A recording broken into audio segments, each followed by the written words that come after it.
This video is sponsored by Squarespace, the all-in-one platform to build your brand online. During my 3-month break from work, I got to visit Japan for the first time, more specifically Tokyo, Kyoto, and Osaka. I've been doing a series of sabbatical recaps on my channel. Part 1 was about my 2 weeks in France, Part 2 was about my week in London, and now we are on Part 3, Japan. I've been starting each of these recaps with a word or two to help describe that portion of my time off, and for this portion, I'm going to use the word gratitude. This was such a rare opportunity for me to travel with my parents, especially in my adulthood, and just experience a new place together. And I don't know if and when I'll get an opportunity like this again, so I was just so grateful the entire time to have had this time off of work that enabled me to experience this with them. I know that there's so much information out there about traveling to Japan, but one of the most helpful pieces of advice I saw when scrolling through TikTok for inspiration about Japan was to just get lost, pick a neighborhood, wander around. I think a lot of people don't understand just how massive Tokyo is. So my first piece of advice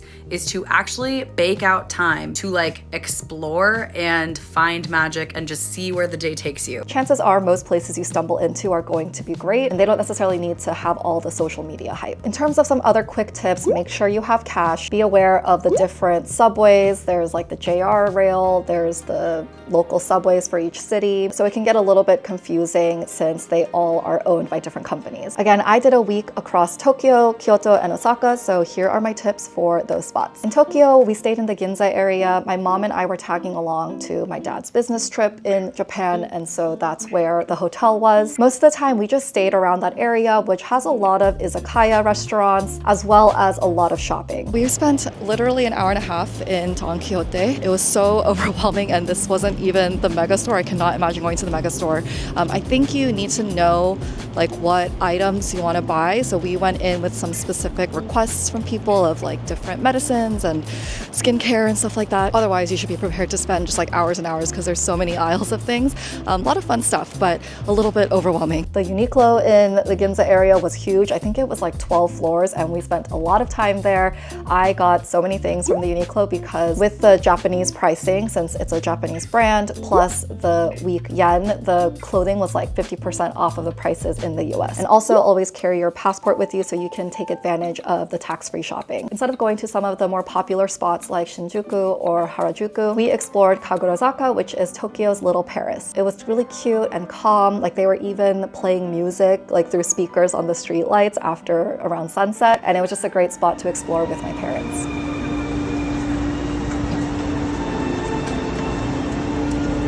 My 3 favorite things I did in Tokyo were the Tsukiji Fish Market, Tokyo Lab Planets, and Tokyo Disney Sea. For the fish market, go there with an empty stomach so that you can enjoy all the delicious food. There are also plenty of shops to buy souvenirs and gifts, and we found this one really nice green tea shop, and my mom loves tea, so we had a good time there. Pretty. Wow.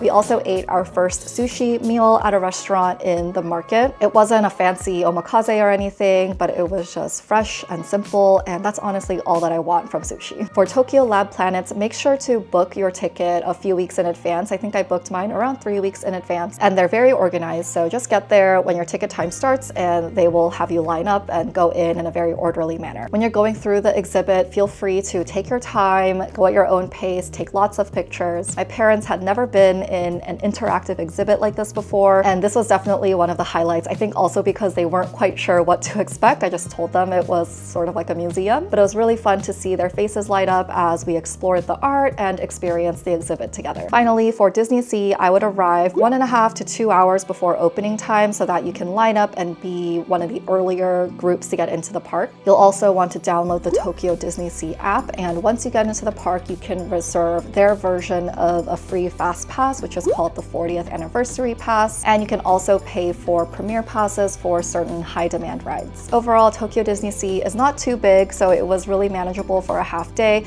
We didn't do all of the rides, but we did the main ones that we were interested in, which were the ones that are a bit more unique to Tokyo Disney. And I also enjoyed going around the stores and looking at the merchandise because they have really cute items that are also a lot more affordable than items in the parks in the States.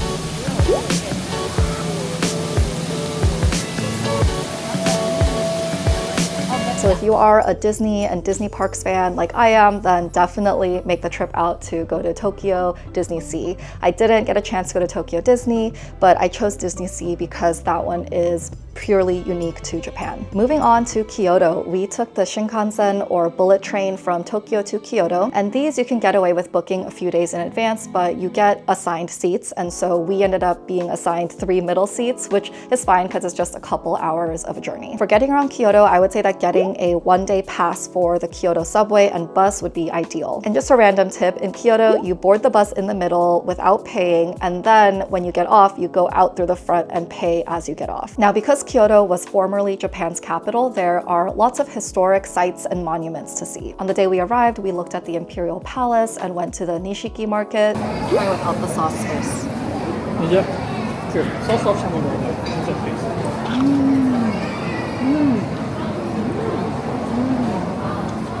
너무 맛있어.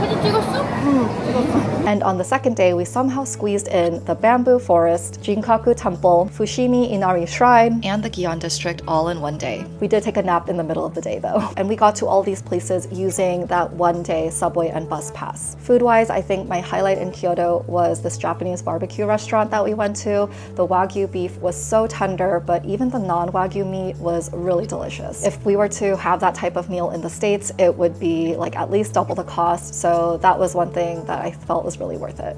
Before we wrap up about my time in Japan, let's talk about this video's sponsor, which is Squarespace. Squarespace is not only my favorite way to build a website, but it's also an all-in-one platform to build your brand online. You can start by creating a website and choosing from their selection of website templates. And I think the templates all look great as they are, but you can also go in there and customize the colors and fonts to match your branding. The reason it's my favorite way to build a website is because they make it really easy. So whether you have an online store, portfolio, a blog, or offer different services, you can build something that's customized to your needs. And speaking of customizing to your needs, Squarespace has so many different capabilities. If you sell products, you can do everything from creating beautiful listings to managing the shipping. If you sell services, you can schedule appointments. And you can even create and monetize content for an additional stream of income. I personally love the analytics because I just love looking at the data behind things. So with Squarespace's analytics capabilities, you can see who's visiting your site and how they're interacting with your content. I'm currently recording episodes for a new season of the podcast that I co-host with my friends Megan and Christine. And our website, samchapodcast.com, is hosted and was built with Squarespace. And again, they made it so easy and I just love the way it looks. So if you're interested in trying out Squarespace, you can go to squarespace.com/kchoi to get a free trial. And when you're ready, you can use my code kchoi to get 10% off your first purchase of a website or domain. Thank you again, Squarespace, for sponsoring this video. And now let's head over to Osaka. Finally, we have Osaka, which was basically a shopping destination for us. We ended up getting a lot of gifts here. We also finally had some ramen in Osaka. We didn't have a chance to try it in the other cities. Other than eating and shopping, we also took an excursion to Kobe, Japan to watch a baseball game. And if you enjoy sports, then I recommend watching a baseball game in Japan. The Japanese players are really talented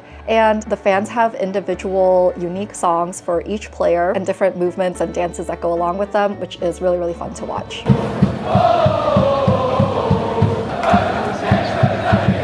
Just make sure you have plenty of cash. I don't know if it's just the Kobe Stadium that we went to, but the ticket office only accepted cash, and then the food stands inside only accepted cash as well. So again, just make sure you have enough cash on you. I'm always nervous when I go to a new country because I'm a creature of habit. Like, I love visiting cities that I already know and love. I love rewatching movies. I just like to have a routine and know a bit of what to expect. But the reward of visiting a new country is always worth that initial worry that I have. Japan was probably the most foreign feeling place I've been to because of the language barrier. Like, at least in France, for example, I could at least sound out words because most of the letters are the same. But despite the language barrier, everyone that I met was super helpful. So that's one thing that I really took away from Japan, is how nice everybody is. After my week in Japan, I settled down for 3 weeks in Korea, and that is what I'll cover in a future video. Until then, thanks so much for watching, and I will see you in the next one. Bye.